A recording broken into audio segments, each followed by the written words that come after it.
Capítulo 11. Todos los israelitas se reunieron con David en Hebrón y le dijeron: Su Majestad y nosotros somos de la misma sangre. Ya desde antes, cuando Saúl era rey, usted dirigía a Israel en sus campañas. Además, el Señor su Dios le dijo a su Majestad: Tú guiarás a mi pueblo Israel y lo gobernarás. Así pues, todos los ancianos de Israel fueron a Hebrón para hablar con el rey, quien hizo allí un pacto con ellos en presencia del Señor. Después de eso, ungieron a David para que fuera rey sobre Israel, conforme a lo que el Señor había dicho por medio de Samuel. David y todos los israelitas marcharon contra Jebús, que es Jerusalén, la cual estaba habitada por los jebuseos. Estos le dijeron a David: No entrarás aquí. Pero David se apoderó de la fortaleza de Sión, que también se conoce como la ciudad de David, y es que había prometido: al primero que mate a un jebuseo, lo nombraré comandante en jefe. El primero en matar a un jebuseo fue Joab, hijo de Sarbia, por lo cual fue nombrado jefe. David se estableció en la fortaleza, y por eso la llamaron Ciudad de David. Luego edificó la ciudad desde el terraplén hasta sus alrededores, y Joab reparó el resto de la ciudad. Y David se fortaleció más y más, porque el Señor Todopoderoso estaba con él. Estos fueron los jefes del ejército de David, quienes lo apoyaron durante su reinado, y se unieron a todos los israelitas para proclamarlo rey, conforme a lo que el Señor dijo acerca de Israel. Esta es la lista de los soldados más valientes de David. Yasobeán, hijo de Jacmoní, que era el principal de los tres más famosos, en una batalla mató con su lanza a 300 hombres. En segundo lugar estaba Eleazar, hijo de Dodó el Ajojita, que también era uno de los más famosos. Estuvo con David en Pasdamín, donde los filisteos se habían reunido para la batalla. Allí había un campo sembrado de cebada, y cuando el ejército huía ante los filisteos, los oficiales se plantaron en medio del campo y lo defendieron, matando a los filisteos. Así el Señor los salvó y les dio una gran victoria. En otra ocasión, 3 de los 30 más valientes fueron a la roca hasta la cueva de Adulán, donde estaba David, y el ejército filisteo acampaba en el valle de Refaim. David se encontraba en su fortaleza, y en ese tiempo había una guarnición filistea en Belén. Como David tenía mucha sed, exclamó: Ojalá pudiera yo beber agua del pozo que está a la entrada de Belén. Entonces los 3 valientes se metieron en el campamento filisteo, sacaron agua del pozo de Belén y se la llevaron a David. Pero David no quiso beberla, sino que derramó el agua en honor al Señor, y declaró solemnemente: que Dios me libre de beberla. ¿Cómo podría yo beber la sangre de quienes han puesto su vida en peligro? Se jugaron la vida para traer el agua, y no quiso beberla. Tales hazañas hicieron estos 3 héroes. Abisai, el hermano de Joab, estaba al mando de los 3 y ganó fama entre ellos. En cierta ocasión, lanza en mano, atacó y mató a 300 hombres. Se destacó mucho más que los 3 valientes y llegó a ser su jefe, pero no fue contado entre ellos. Benaías, hijo de Joyadá, era un guerrero de Capsel que realizó muchas hazañas. Derrotó a 2 de los mejores hombres de Moab, y en otra ocasión, cuando estaba nevando, se metió en una cisterna y mató un león. También derrotó a un egipcio que medía como 2,5 metros, y que empuñaba una lanza del tamaño de un rodillo de telar. Benaías, que no llevaba más que un palo, le arrebató la lanza y lo mató con ella.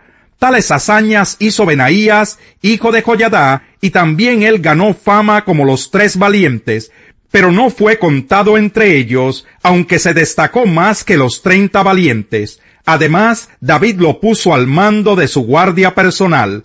Los soldados más distinguidos eran Asael, hermano de Joab, Elhanán, hijo de Dodó, de Belén, Samot el Arorita, él es el Pelonita, Irá, hijo de Iques el Tecoita, Abieser el Anatotita, Sibecai el Husatita, Ilai el Ajojita, Marai el Netofatita, Heled, hijo de Baná, el netofatita, Itai, hijo de Ribai, el de Gibeá de los benjaminitas, Benaías el piratonita, Jurai del arroyo de Gaás, Abiel el arbatita, Asmavet el bajurinita, Elijaba el salbonita, los hijos de Jasén el guisonita, Jonatán, hijo de Sage el ararita, Ayán, hijo de Sacar el ararita, Elifal, hijo de Ur, Efer el mequeratita, Ahías el pelonita, Jezro de Carmel, Narai, hijo de Esbai, Joel, hermano de Natán, Mibar, hijo de Agri, Selec el amonita, Naharai el berotita, que fue escudero de Joab, hijo de Sarbia, Irá el itrita, Gareb el itrita, Urías el hitita, Sabad, hijo de Ajlai, Adiná, hijo de Sisá el rubenita, jefe de los rubenitas, y 30 hombres con él, Hanán, hijo de Macá, Josafat el mitnita, Usías el astarotita, Sama y Jehiel, hijos de Jotán el aroerita, Gediael, hijo de Simri, y su hermano Johá el tisita, Eliel el mahabita, Jerebai y Josabía, hijos de Elnán, Itma el moabita, Eliel, Obed y Jaziel de Sobá. Capítulo 12. Estos fueron los guerreros que se unieron a David en Siclag, cuando éste se encontraba desterrado por causa de Saúl, hijo de Quis. Ellos lo ayudaron en tiempos de guerra. Eran arqueros que podían lanzar piedras y disparar flechas con ambas manos. De los benjaminitas parientes de Saúl, el jefe Ahiezer y Joás, que eran hijos de Semá de Gibeá, Jesiel y Pelet, hijos de Asmavet, Beracá y Jehú, oriundos de Anatot, Ismaías el Gabaonita, que era uno de los 30 guerreros y jefe de ellos, Jeremías, Jaasiel, Joanán, Josabad de Gederá, Elusai, Jerimot, Bealías, Semarías, Cefatías el Arufita, los coreitas Elcaná, Isías, Azarel, Joezer y Yasobeán, Joelá y Zebadías, hijos de Jeroán, oriundos de Gedor. También algunos de los gaditas se unieron a David cuando se encontraba en la fortaleza del desierto. Eran guerreros valientes, preparados para la guerra, hábiles en el manejo del escudo y de la lanza, feroces como leones y veloces como gacelas monteses. Se llamaban Eser el primero, Abdías el segundo, Eliab el tercero, Mismaná el cuarto, Jeremías el quinto, Atai el sexto, Eliel el séptimo, Joanán el octavo, Elzabad el noveno, Jeremías el décimo, y Macbanai el undécimo. Estos gaditas eran jefes del ejército. El menor de ellos valía por 100 y el mayor por 1000. Fueron ellos quienes atravesaron el Jordán en el mes primero, cuando el río se desbordó por sus 2 riberas, e hicieron huir a los habitantes de los valles hacia el este y el oeste. También algunos guerreros de las tribus de Benjamín y de Judá se unieron a David en la fortaleza. David salió a su encuentro y les dijo: si vienen en son de paz y para ayudarme, los aceptaré. Pero si vienen para entregarme a mis enemigos, que el Dios de nuestros padres lo vea y lo castigue, pues yo no soy ningún criminal. Y el Espíritu vino sobre Amasai, jefe de los 30, y éste exclamó: somos tuyos, David, estamos contigo, hijo de Isaí. 3 veces deseamos la paz a ti y a quien te brinde su ayuda, y quien te ayuda es tu Dios. David los recibió y los puso entre los jefes de la tropa. Capítulo 28. Una vez a salvo, nos enteramos de que la isla se llamaba Malta. Los isleños nos trataron con toda clase de atenciones. Encendieron una fogata y nos invitaron a acercarnos, porque estaba lloviendo y hacía frío. Sucedió que Pablo recogió un montón de leña y la estaba echando al fuego cuando una víbora que huía del calor se le prendió en la mano. Al ver la serpiente colgada de la mano de Pablo, los isleños se pusieron a comentar entre sí: sin duda este hombre es un asesino, porque aunque se salvó del mar, la justicia divina no va a consentir que siga con vida. Pero Pablo sacudió la mano y la serpiente cayó en el fuego, y él no sufrió ningún daño.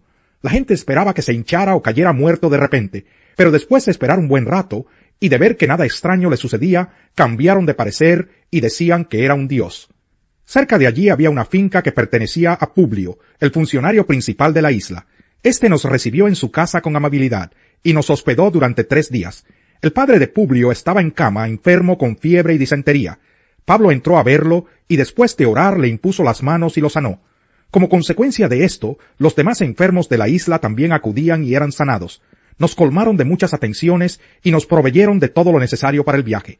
Al cabo de 3 meses en la isla, zarpamos en un barco que había invernado allí. Era una nave de Alejandría que tenía por insignia a los dioses Dioscuros. Hicimos escala en Siracusa, donde nos quedamos 3 días. Desde allí navegamos bordeando la costa y llegamos a Regio. Al día siguiente se levantó el viento del sur y al segundo día llegamos a Potioli. Allí encontramos algunos creyentes que nos invitaron a pasar una semana con ellos. Y por fin llegamos a Roma. Los hermanos de Roma, habiéndose enterado de nuestra situación, salieron hasta el foro de Apio y 3 tabernas a recibirnos. Al verlos, Pablo dio gracias a Dios y cobró ánimo. Cuando llegamos a Roma, a Pablo se le permitió tener su domicilio particular con un soldado que lo custodiara. 3 días más tarde, Pablo convocó a los dirigentes de los judíos.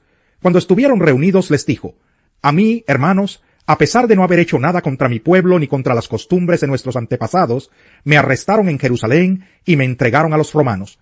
Estos me interrogaron y quisieron soltarme por no ser yo culpable de ningún delito que mereciera la muerte. Cuando los judíos se opusieron, me vi obligado a apelar al emperador, pero no porque tuviera alguna acusación que presentar contra mi nación. Por este motivo he pedido verlos y hablar con ustedes. Precisamente por la esperanza de Israel estoy encadenado». «Nosotros no hemos recibido ninguna carta de Judea que tenga que ver contigo», le contestaron ellos, «ni ha llegado ninguno de los hermanos de allá con malos informes o que haya hablado mal de ti. Pero queremos oír tu punto de vista, porque lo único que sabemos es que en todas partes se habla en contra de esa secta». Señalaron un día para reunirse con Pablo y acudieron en mayor número a la casa donde estaba alojado. Desde la mañana hasta la tarde estuvo explicándoles y testificándoles acerca del reino de Dios y tratando de convencerlos respecto a Jesús, partiendo de la ley de Moisés y de los profetas. Unos se convencieron por lo que él decía, pero otros se negaron a creer. No pudieron ponerse de acuerdo entre sí y comenzaron a irse cuando Pablo añadió esta última declaración: «Con razón el Espíritu Santo les habló a sus antepasados por medio del profeta Isaías diciendo: Ve a este pueblo y dile, por mucho que oigan, no entenderán, por mucho que vean, no percibirán, porque el corazón de este pueblo se ha vuelto insensible. Se les han embotado los oídos y se les han cerrado los ojos. De lo contrario verían con los ojos, oirían con los oídos, entenderían con el corazón y se convertirían y yo los sanaría. Por tanto, quiero que sepan que esta salvación de Dios se ha enviado a los gentiles y ellos sí escucharán». Durante 2 años completos permaneció Pablo en la casa que tenía alquilada y recibía a todos los que iban a verlo, y predicaba el reino de Dios y enseñaba acerca del Señor Jesucristo sin impedimento y sin temor alguno. Salmo 9. Quiero alabarte, Señor, con todo el corazón, y contar todas tus maravillas. Quiero alegrarme y regocijarme en ti, y cantar salmos a tu nombre, oh Altísimo. Mis enemigos retroceden, tropiezan y perecen ante ti, porque tú me has hecho justicia, me has vindicado. Tú, juez justo, ocupas tu trono, reprendiste a los paganos, destruiste a los malvados, para siempre borraste su memoria. Desgracia sin fin cayó sobre el enemigo, arrancaste de raíz sus ciudades, y hasta su recuerdo se ha desvanecido. Pero el Señor reina por siempre, para emitir juicio ha establecido su trono, juzgará al mundo con justicia, gobernará a los pueblos con equidad. El Señor es refugio de los oprimidos, es su baluarte en momentos de angustia. En ti confían los que conocen tu nombre, porque tú, Señor, jamás abandonas a los que te buscan. Canten salmos al Señor, el Rey de Sión. Proclamen sus proezas entre las naciones. El vengador de los inocentes se acuerda de ellos. No pasa por alto el clamor de los afligidos. Capítulo 19. Más vale pobre e intachable que necio y embustero. El afán sin conocimiento no vale nada. Mucho yerra quien mucho corre. La necedad del hombre le hace perder el rumbo, y para colmo se irrita contra el Señor.